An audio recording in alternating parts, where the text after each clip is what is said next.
আসসালামু আলাইকুম প্রিয় ভাই বোনেরা, আশা করি আপনারা সকল ভালো আছেন। আমি ভালো আছি আলহামদুলিল্লাহ। আমি আপনারা দেখাইমু খোলা গাছের তুর কিলা রান্না করলে অত স্বাদ পাওয়া যায়।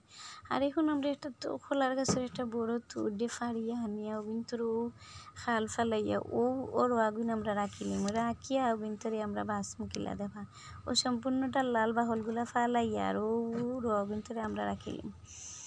আর এখন আমার বইনি সব তোর খাল ফালাইয়া ভিতরে রাখে দেখানি কিলা রাখার এর ফাঁকে দিয়ে দেখাইলি আর আমার ভাই যে কিলা দৌড়াদৌড়ি করিয়া দেখো পেটটা ফড়ি গেছি ও দেখছি কত দুঃখ পাইছে। তো উঠে যাব এখন ওই তোরে আমরা বাসিয়া তোর মাঝে দেখো একটা গোসালা খানি লাঠি আছে ওগুন বার করে ফালাই দিব এগুন হিজে না। এরপরে তোরে ছোটো ছোটো করে খাটিয়া ভিজাইয়া রাখমতো খোস বার হয়ে যাবে। এরপরে খোফল আছে না খোফল গুড়ে চুলাইয়া গুড়ে ভিজাইয়া রাখমতো খোস বার হইয়া সব এখানো সাকিয়া এক ডেগোর মাঝে ফালাই দিব। আর সব চুলানির পরে কিছু সময় ভিজাইয়া রাখলে এগুন থেকে খোস বার হয়ে যাব। এখন 4-5 টুকরা রুই মাছের গোছা বাছিয়া আলাদা করে নিয়েছি এবং কয়েকটা শুটকিরি আমি সিদ্ধ করার দিছি পানি বার করবো শুটকির।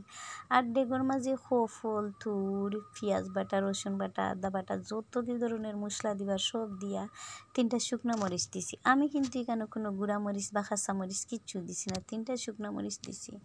আর ও যে শুটকিরে উতরাইয়া আর শুটকির রস পার করছিলাম ও গুণ ডেগোর মাঝে দিয়া হলুদ পরিমাণ মতো লবণ আর ও সেলার শুটকি ও গুণ দিয়া বালা করে সিদ্ধ করিয়া নিমু ভিতরে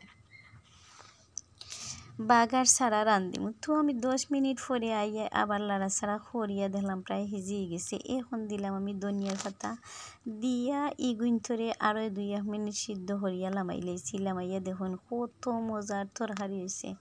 আর আপনারা চাইলে ওই ধরনের তরকারি দিয়া বানাইয়া খাইতে পারেন। বালা থাকুন বন্ধুরা, আসসালামু আলাইকুম।